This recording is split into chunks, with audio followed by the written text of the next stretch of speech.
Matthew is trying to get a seat in Cheshire. He's going for a. Yes, so she's very busy with looking after because when they come up, they keep going to things, and of course she's left with the. Cheers. Yes. Cheers. Welcome. Cheers. Cheers. It's so nice to see you. Yes. Cheers. Cheers. Susie, do you Cheers. want something? No, I'm fine at the moment. Really fine. I can't remember which constituency it was, but that's what he's going to do because he's one of Cameron's right-hand men at the moment. Osborne's right-hand. It's Osborne, is it? Yes. I know he talks to Cameron before he goes on to the Today programme and things like that. And we laugh because I think in the official Tory blurb he's described as a working-class Cheshire lad. He's brought up here. Yes. We've got pictures of him on the computer when he was about 18 months old. Really? Well, I've got a picture. Well, he comes from working class stock. He does. If you look at Pem and Dick. Of course, that's true. Pem But and Dick, well, yes. probably We were all 99% of us We still are. did at When one I stage. brought up on a council estate, so But at some point, the label has to. I would say. There's nobody more middle class than Matthew, I would say. But a delightful young man. yeah, absolutely. Did he He's go to really- public school, did he? Yes, he went to King's. Well, he went to Oh, King's, okay. so not, So that's but then Oxford. Oh. And then Oxford, But okay, yes. and the right to do that, but you know, any resemblance to working class, I think, is. Yes, please do. I didn't put it on It's much first. better with that window there. Isn't it lovely? Yes, you couldn't see out. And we love this. You know, you can come and sit here in the morning and just sit and you're part of the garden. So yes, we love it. And you know what prompted us to do that, or what we used originally, was one of the big windows from the hall that they took out when they put the conservatory on. And Shirley said to me, "Oh, that window's sitting in the stable. Give me a tenner for it, and it's yours." And so I was one of the ones that was on the overlooking the garden. There, yes. wasn't Where it? So the I was actually conservatory very was, sad when we took it out. But this is a double glazed window, which sort of fits with the insulation we've done on this side. But that it is that window, or half of it, that I'm planning to put mirrors in the panes and put it at the end there. So it lives on. It's sort of there. Do you know, talking about things that live on, Thank you. Will, we've got a Pullman, a door from, Will, we do think you have is from a another? Pullman Yes, please. carriage, Yes. which we think that your dad might have used as part of his woodwork for building his clock. He might have, yes, And he might have bought in- it because it would have been He useful. bought, Useful he would bits of buy wood. wardrobe doors and things like that Yes, because he wanted the yes. wood. Well, we've still got that door. It's still in the carport. Thank you. And I look at it fondly and think, couldn't we perhaps even inset, have it as an inset into another door, because it's beautiful and it's just a little bit of history. So in fact, if you want that Pullman door back, you're very welcome to have it. We had a Because it is picture one still day. sitting there. He built 7 grandfather clocks, and one day we lugged them all onto the patio, and we've got a photograph somewhere of Joe on the patio with his 7, with all his grandfather clocks. What a talented man to be able to do that. Has he moved on, or is he still Yes. around? And your mum?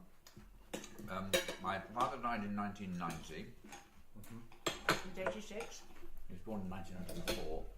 And my mother died in 1998, I think. Yes, so they both moved on. They moved down to Cornwall to be. Well, sister lived in Cornwall, and of course Joe was a Cornishman. My father.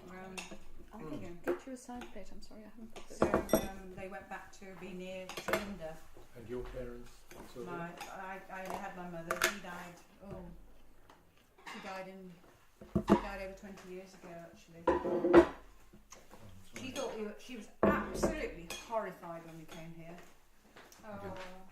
Because I was brought up just by my mother on a council estate, and when we moved into our house, our box on an estate, she thought it was absolutely wonderful. And then when we brought her over here, showed her this place. She just sort of. she was absolutely horrified. The wreckage inside. Yes, and just couldn't believe that Well, you'd taken on rooms bricked up and all these problems. Well, and her precious daughter, of course, had these little ones to look after. I was 6 weeks pregnant when I moved here. Oh, amazing. And then I had the twins, which of course, slowed things up. I just stayed. I just was a mummy. Of course. Wow. Until they went to school, and then I worked at Abergate. Abergate School. Oh yes. Because it was a new school. It was Oh, was parents from Kings and Queens who couldn't. It was parents who liked their children to go to Kings and Queens who couldn't get them into Kings and Queens, and they set up a new school on the Duke's estate. Of course, on using using one of the houses on the Duke's estate, and that's how Abergate College was formed. And the twins had started school and they were 4. And I heard that they could now afford a PE mistress, so I got in touch with someone in the village who was on the Board of Governors, and I said, I understand you're looking for a PE mistress, and they asked me to go up to the school, and they said, what hours would you like to do? That was my interview. So. How wonderful. Fantastic. And what was your main, when you say PE, I mean literally as we knew it from school days, or just everything? Yes. Hockey and netball and gymnastics. You were a specialist swimming, PE teacher. What? dance. If I understand correctly, and for me this is new, the decision on how to split the house and who wanted which half, which we'd heard before, it's new for me. I'm sure Shirley's probably told it, but you saw the house on a day. We went And round by that. that evening, We sat You- decided you how would- we Mike agreed had how been to round. split it. Mike had been round it already because he'd gone round the day Sir before Brian with Brian Payne. Payne. Our house was on the market and we were thinking of moving, and I saw this advertised in the paper, and I shared an office with Mike, and I just picked the phone up one day and I said, can I come and sit? I'd got no intention of buying it because I couldn't afford a £40,000 house when we were living in a £17,500 estate house. But it just looked interesting. I thought I'd like to go and have a look round. So I rang and said, could I arrange to go and see it? And I arranged to see it one lunch time. You met me. And then when I put the phone down, Mike said, was that Sibbersfield Hall? And I said, yes. And he said, I went round it yesterday. I'd like to see it again. Can I come round with you? So I met Sylvia, and we went round it again. And Richard, you've got Richard, and we went round it. And I can't remember Mike being with us, but he must have been. He was. Mike said, it's too big for one family. It And ought to be that's split right. into two.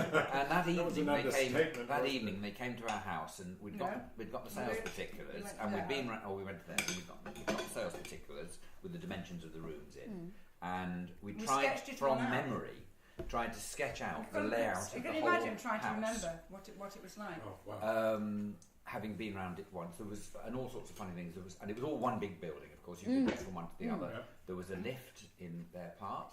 That's right. A man lift for Mr. Bushby to go up and down. That's right. Anyway, we sketched it all out, and there appeared to be 2 gardens, separate. There were 2 cottages.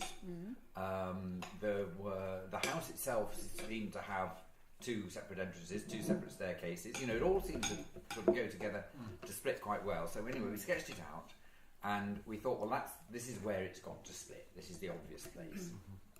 And then we said, that's not 2 equal halves.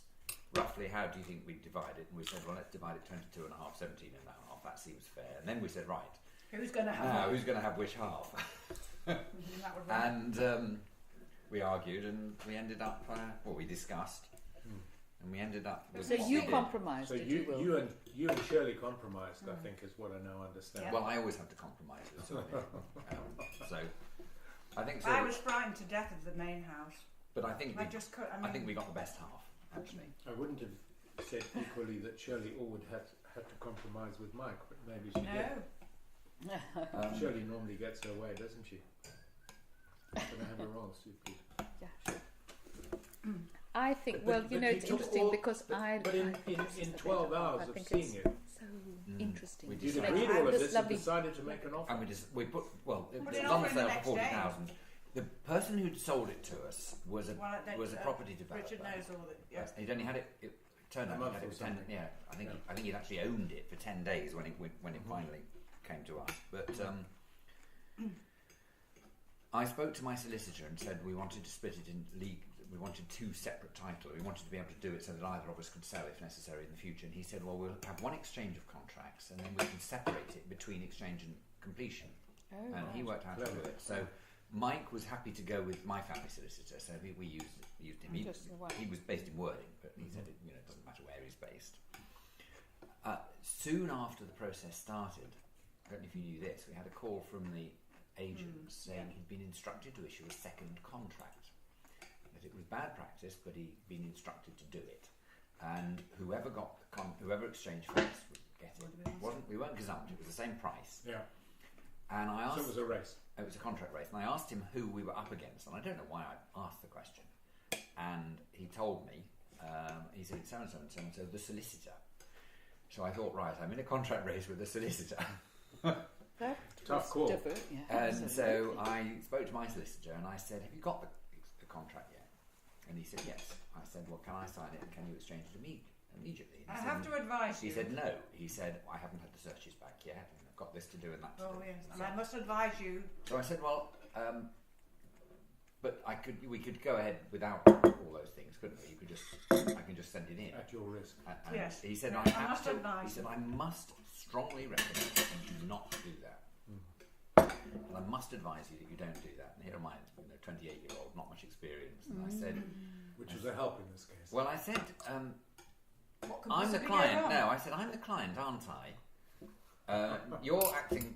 I've read somewhere that solicitors are acting under the instructions of their clients. I said, can I instruct you to exchange? And he said, yes, you can, but I must recommend that you don't. So I said, fine, I'm instructing you to exchange contracts immediately. And so we won the contract race. And then he said, fine. He said, thank you very much. He said, you've done exactly the right thing. He said, I thought you'd say so that. I said, you've just told me, you've just advised me that I mustn't do that. He said, yes, I have to give you that advice. But actually,